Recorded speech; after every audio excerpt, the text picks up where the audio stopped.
sommes avec son président. Bonjour Guillaume Gibault. Bonjour, merci de me recevoir. Et merci beaucoup d'être avec nous aussi. Vous êtes lancé dans un défi récemment avec le slip français, diviser par deux les prix en produisant beaucoup plus, ce qui vous permet de rendre vos articles plus accessibles. Vous avez d'ailleurs commandé 400 000 pièces. Vous sollicitez le grand public pour vous soutenir et soutenir au-delà, le Made in France. Alors, un Made in France qui permet évidemment d'émettre moins de CO2, c'est 3 kilos de CO2 en moins par slip. Une opération qui permet également de conserver de l'emploi, de créer de l'emploi. Où en êtes-vous dans cette opération, Guillaume Gibault? On voit d'ailleurs, vous avez donné de votre personne, vous avez fait un clip. Ça fait 13 ans que je donne de ma personne pour le clip. C'est vrai. C'est pour ça d'ailleurs qu'on vous connaît si bien.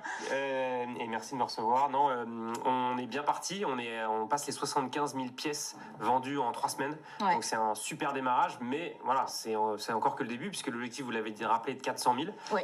L'enjeu, en 2024, en 2024 sur l'année 2024. L'enjeu, c'est vraiment de montrer au grand public que si nous tous citoyens on fait un achat qui est pas très engageant, on permet de ramener tous avec l'effet collectif, on ramène des volumes dans les usines. Et je pense que c'est valable au-delà du textile. En fait, l'industrie, la capacité à vendre un produit à un prix bon marché, c'est d'en fabriquer en volume industriel, d'avoir les bons outils, les bonnes machines, les bons recrutements en usine.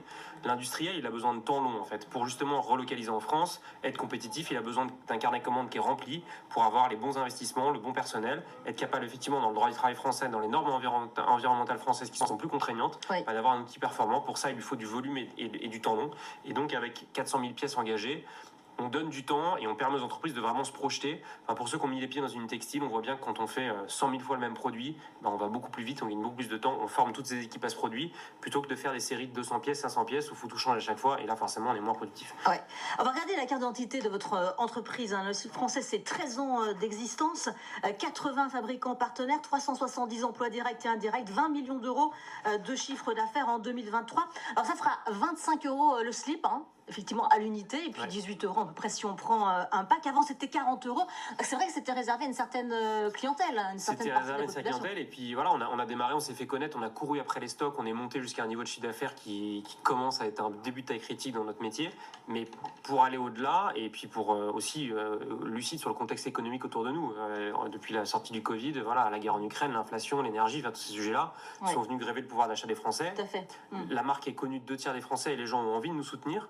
Mais de là pouvoir s'acheter dans tout son tiroir un sous-vêtement à 40 euros, et du coup on devenait la marque qui était pour la fête des pères ou pour Noël, on était une marque cadeau, alors que les gens avaient vraiment envie de nous soutenir, mais les gens sont pas capables d'avoir notre marque comme marque d'équipement.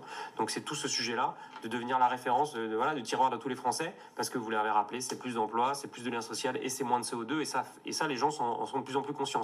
Le côté emploi était très net, mais là vraiment le côté environnemental devient quelque chose de plus conscient des gens. C'est un test de prix, ça va rester comme ça? Non, cette gamme, elle va rester comme ça. Je pense que le contexte économique va pas malheureusement s'améliorer du jour au lendemain, donc ça va vraiment rester comme ça. Et même, l'idée, c'est d'aller encore plus loin. Si on trouve encore plus de volume, plus de débouchés commerciaux, pour donner le contexte, le Made in France, c'est que 3% des 3 milliards de vêtements mis sur le marché en France. On voulait en parler après, mais puisque vous en parlez maintenant, ce virage, c'est aussi, vous le prenez aussi parce que Made in France, globalement, va mal. Va mal en France, c'est en fait tout le secteur qui trinque, on va dire en ce moment, mais même vous le dites vous-même, ça passe ou ça casse. Ça passe ou ça casse. Avant même ce contexte un peu conjoncturel des années compliquées, c'est un secteur qui est vraiment très à la peine. Il y avait 600 000 emplois dans les années 90, il y en a 100 000 aujourd'hui, donc on a perdu 85% des emplois. Il n'y a plus que 3% des volumes qui sont Made in France, donc quand on n'est plus qu'à 3% d'un truc, on se dit ça passe ou ça casse. Soit on arrive à vraiment trouver une autre façon de le faire et on retrouve des volumes, de la compétitivité et on écrit notre histoire, soit malheureusement on va faire que constater de la baisse tous les ans. Donc, et c'est déjà votre cas effectivement depuis 2021, vous baissez chaque année.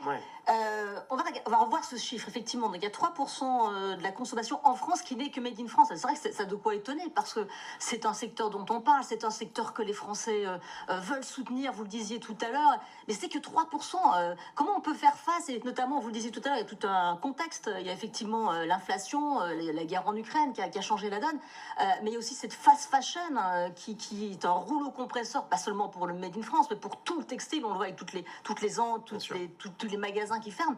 Comment faire face? Pour moi, la seule solution, c'est évidemment un bon produit de qualité et un bon rapport qualité-prix, et donc retrouver du volume. On est une industrie de volume. Le textile, c'est une activité qui est quand même très manuelle, c'est de la confection, et il faut des volumes pour pouvoir trouver les bonnes ressources, les bons outils, et être capable de se projeter.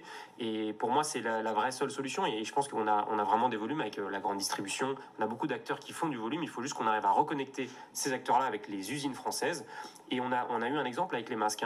Quand il fallait fabriquer les masques pendant le Covid, on a fabriqué des centaines de millions de masques. Tous les ateliers français sont familiers à fabriquer ça. Et finalement, on arrive à trouver un produit qui était à peu près compétitif en prix et qu'on arrive à diffuser largement. Donc en fait, quand on est contraint dans un truc où il n'y a pas d'autre solution, on arrive à le faire. Là, il y a plein d'autres solutions, il y a plein d'autres acteurs qui jouent pas les mêmes règles que nous, et du coup, alors, Guillaume Joubeau, il y a peut-être un espoir, notamment via cette initiative parlementaire. La loi elle a été votée en mars, qui pourrait aboutir à un bonus-malus pour certains vêtements qui pourrait aller jusqu'à 10 € pour certains vêtements qui ne correspondent pas à un éco-score qui sera mis en place. Ça pourrait vous aider, ça, si c'est mis en place, si bien sûr, tout est bien appliqué. sûr, ça va dans le bon sens. Le sujet, c'est le temps, parce que ce sujet d'éco-score, ça fait maintenant des années qu'il est à l'étude, de comment on le mesure, de comment on le met en place, quelle taille d'entreprise, quel seuil, quelle durée. Les décrets d'application, on sait bien, ça va mettre encore du temps avant de s'appliquer. Puis une fois que c'est appliqué, les gens trouveront des manières de le contourner. Puis les consommateurs, il faut se mettre aussi à leur place. Ils ont plein de choses à penser. Le contexte économique est compliqué, donc dans chaque achat, on peut pas tous être paniqués à l'idée de se dire de faire le mauvais choix. Je pense qu'il faut des marques qui portent des discours forts avec des bons produits de qualité accessibles en prix. Et c'est vraiment ça qu'on essaie de faire. C'est que pour moi, il faut des opérations qui montrent le chemin. Et c'est ce que j'essaie de faire depuis 13 ans. Et je peux vous dire que c'est pas facile. Oui. Parce que si on attend d'avoir la bonne loi et les bons clous, on n'y arrivera pas. Donc c'est pour ça que on est aujourd'hui, et je pense que c'est assez rare d'adopter un discours où on dit la vérité aux gens, parce qu'en fait, ça passe fracasse, il est véridique. Et malheureusement, dans 2-3 ans, si la loi sort, ça sera trop tard. Donc oui, ça va dans le bon sens, mais il faut qu'il y ait des initiatives d'entreprises engagées qui prennent des risques industriels et que le grand public nous soutienne. Alors, vous essayez effectivement aussi d'aller voir les pouvoirs publics pour essayer de faire entendre ce discours de vérité dont vous parlez. Vous allez fabriquer des uniformes notamment, puisque certaines écoles le testent actuellement. Ça, c'est une voie. Alors, il y a aussi la voie de la TVA, mais ça, ce sont des possibilités qui s'offrent à vous. En fin d'année dernière, on a publié une pétition qui a plus de 30 000 signatures pour demander au gouvernement français de donner un cadre favorable aux entreprises qui fabriquent en France, parce qu'aujourd'hui, il n'y en a pas. Donc aujourd'hui, nous, on est entreprise à mission, on fabrique tout en France, on n'a aucun avantage sous aucune forme par rapport à une autre boîte qui choisit de faire tout ça. C'est ça qui paraît aberrant. Voilà, donc c'est vraiment juste notre conviction et ma conviction personnelle depuis 13 ans, et il faut la maintenir. Mais effectivement, je pense qu'il faut s'attacher à des exemples qui marchent, et les uniformes peuvent en être un. Donc nous, on a travaillé avec les équipes de Gabriel Attal à l'époque, quand il était au ministère de l'Éducation, pour mettre au point quel peut être cet uniforme, comment on le fabrique, comment il va être upcyclé, comment est-ce qu'il va être réparable, comment est-ce qu'il va plaire aux enfants, et en même temps qu'il sera bien pensé pour qu'il y ait les bonnes tailles et le bon trousseau de vêtements pour que ce soit au bon prix et cohérent pour les enfants et pour les parents. On a développé ça.